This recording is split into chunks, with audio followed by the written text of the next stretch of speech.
श्री कृष्ण कहते हैं, वो सब कुछ करो जो तुम्हें करना है, लेकिन लालच से नहीं, अहंकार से नहीं, वासना से नहीं, ईर्ष्या से नहीं, बल्कि प्रेम, करुणा और भक्ति के साथ। श्री कृष्ण कहते हैं, नरक के 3 द्वार हैं, काम, क्रोध और मोह। जो व्यक्ति कामी प्रवृत्ति का होता है, जिसके मन में लोभ होता है और जो अत्यधिक क्रोधी स्वभाव का होता है, उसके लिए नरक के द्वार सदैव खुले होते हैं। अर्थात ऐसे व्यक्ति की तो सिर्फ नरक में ही जगह मिलती है। मनुष्य सब कुछ चाहता है पर सब कुछ उसे नहीं मिल सकता। आपको जो नहीं मिला उसके लिए पश्चाताप मत करो, जो आपसे अलग हो गया उसके लिए निराश भी मत हो। श्री कृष्ण कहते हैं, मैं सभी प्राणियों के हृदय में स्थित आत्मा हूँ। मैं सभी प्राणियों का आदि, मध्य और अंत हूँ। समय एक सा नहीं रहता। आज दुख है तो कल सुख भी आएंगे और सुख के बाद दुख आना भी स्वाभाविक है। श्री कृष्ण कहते हैं, मनुष्य भी बड़ा विचित्र प्राणी है। अपने से नीचे के स्तर के लोगों को हीन की दृष्टि से देखता है, उनका उपहास उड़ाता है, उनसे बार बार कहता है, तुम्हारा कुछ नहीं हो सकता, तुम भविष्य में कुछ नहीं कर पाओगे। जब मनुष्य के पास धन, संपत्ति, मान, सम्मान होता है तो दूसरों का आदर नहीं करता, परंतु वो एक बात भूल जाता है कि उससे भी अधिक शक्तिशाली कोई अस्तित्व में है, और वो है समय। समय अपना चक्र कब बदलेगा ये कोई नहीं जानता। समय अपनी करवट कब लेगा ये कोई नहीं जानता। कोयला भी समय के साथ हीरे में परिवर्तित हो जाता है। इसलिए जीवन में कभी भी किसी का उपहास नहीं उड़ाना चाहिए। निस्वार्थ कर्म को अपने जीवन में अपनाई है। जो विधाता की लेख में होता है उसी का फल हमें मिलता है। विधि के विधान को स्वयं ईश्वर भी नहीं टाल सकता। जिस व्यक्ति के पास आपके लिए मान, सम्मान और कद्र ना हो, उनके साथ रहना व्यर्थ है। वो सदैव आपके लिए शत्रुता का भाव रखते हैं। ऐसे व्यक्तियों के साथ रहने से उत्तम है आप अकेले रहे। इस जीवन में अधिक सरल होना भी अनुचित है। जो सरल और सीधे स्वभाव का होता है, लोग उसका अनायास फायदा उठाते रहते हैं। श्री कृष्ण कहते हैं, जो होता है अच्छे के लिए होता है। कभी कभी विपरीत परिस्थितियां हमारे वर्तमान स्थिति को अच्छा करने के लिए आती है। श्री कृष्ण कहते हैं, मेरे लिए कोई ना घिरत है, ना कोई मित्र, ना ही कोई प्रिय है, ना ही कोई निर्धन है, ना ही कोई धनी है।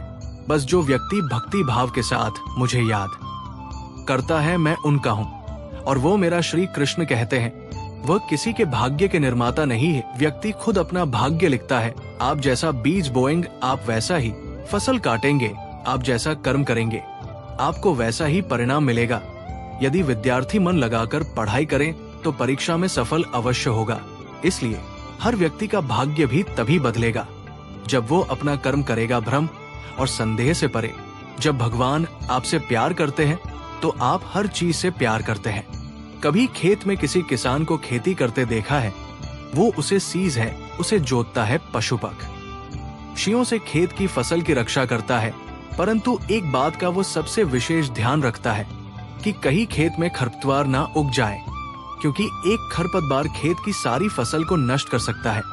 ठीक उसी प्रकार यदि वंश की कोई संतान खोटी निकल जाती है तो वो समूचे वंश का सर्वनाश कर देती है। इसलिए संतान के लालन पालन में विशेष ध्यान देना आवश्यक होता है, क्योंकि संतान वो फसल होती है जो वंश के आने वाले समय को महान बना सकती है या फिर वंश का पतन कर सकती है। श्री कृष्ण कहते हैं, व्यक्ति को सदैव बुराई से बचकर रहना चाहिए। अगर कोई करता है तो वह कर्म आपको आपके जीवन में ही भोगना पड़ता है। जिस प्रकार बछड़ा झुंड में भी अपनी माँ को ढूंढ लेता है, वैसे ही कर्म का फल आपको हजारों की भीड़ में भी ढूंढ लेगा। ईश्वर कण-कण में निवास करते हैं। छोटे से छोटे जीव के हृदय में ईश्वर का वास होता है। उस जीव को कष्ट का अनुभव होना ईश्वर को कष्ट का अनुभव कराता है। अर्थात किसी जीव को कष्ट देकर आप अपने ईश्वर को खुश कैसे देख सकते हैं? जो श्री कृष्ण का दास हो जाता है वो अपने आराध्य से ऐसे दिन ना दिखाने की कामना करता है। जब उसमें गुरूर आ जाए तो अपने कृष्ण का सेवक बनकर ही जीवन सफल बनाना चाहता है।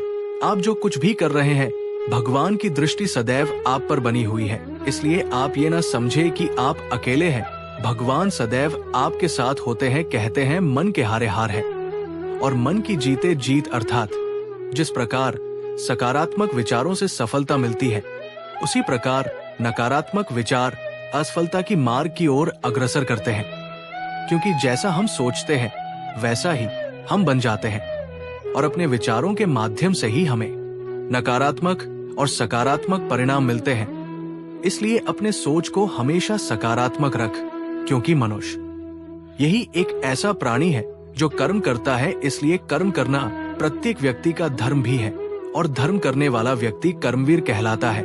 इसलिए कर्म करते रहना खाली बैठे रहने से बेहतर होता है।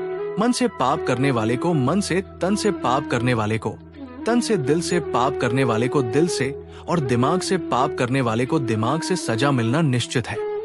जो मन भगवान में लगा है उसे क्या परवाह कि जीवन में क्या मिला और क्या छीन चुका है, भक्ति प्राप्त नहीं की जा सकती। ये तो एक उपहार है। प्रार्थना ईश्वर को नहीं बदलती है, लेकिन ये उसे बदलती है जो प्रार्थना करता है।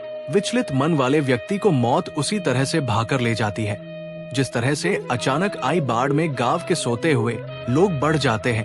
देखते समय देखिए, सुनते समय केवल सुनिए, महसूस करते समय महसूस कीजिए और सोचते समय केवल ये सोचिए।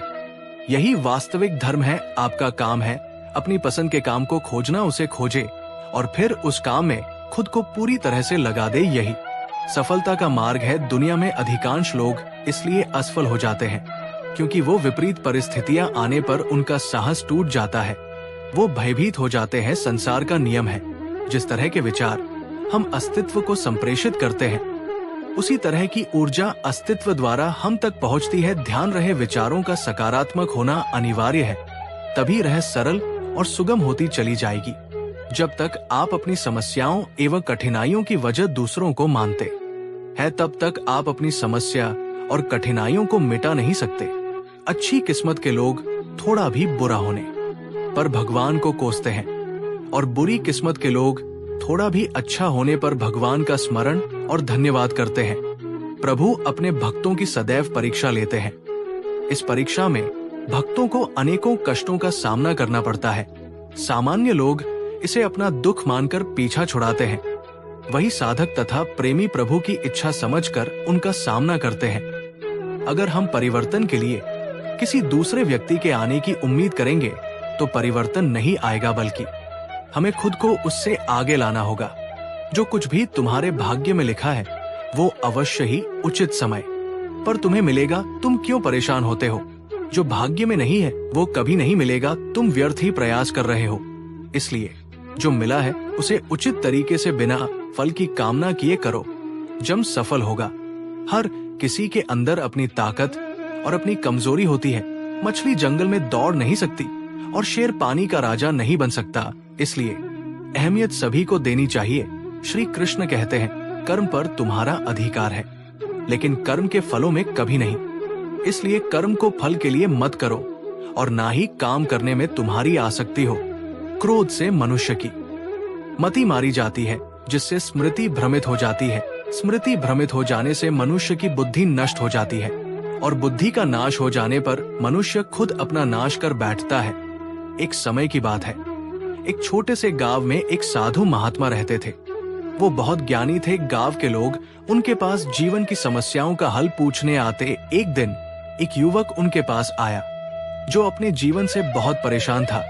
उसने साधु से कहा, महाराज, मैं बहुत मेहनत करता हूँ, लेकिन फिर भी मुझे सफलता नहीं मिलती। मेरी सभी कोशिशें व्यर्थ जाती है। आखिरकार क्यों मैं इतनी मेहनत करने के बाद भी फल नहीं पा रहा हूँ?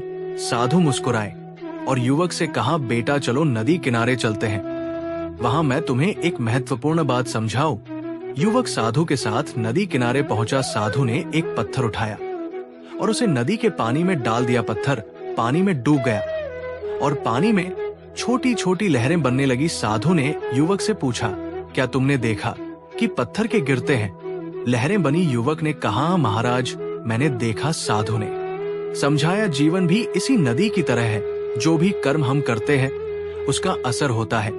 कभी कभी हमें तुरंत परिणाम दिखाई देते हैं, जैसे इस पत्थर के गिरने से लहरें बनी, लेकिन कभी कभी हमारे कर्मों का फल हमें समय के साथ मिलता है और ये उस पत्थर की तरह होता है जो गहरे पानी में डूब जाता है।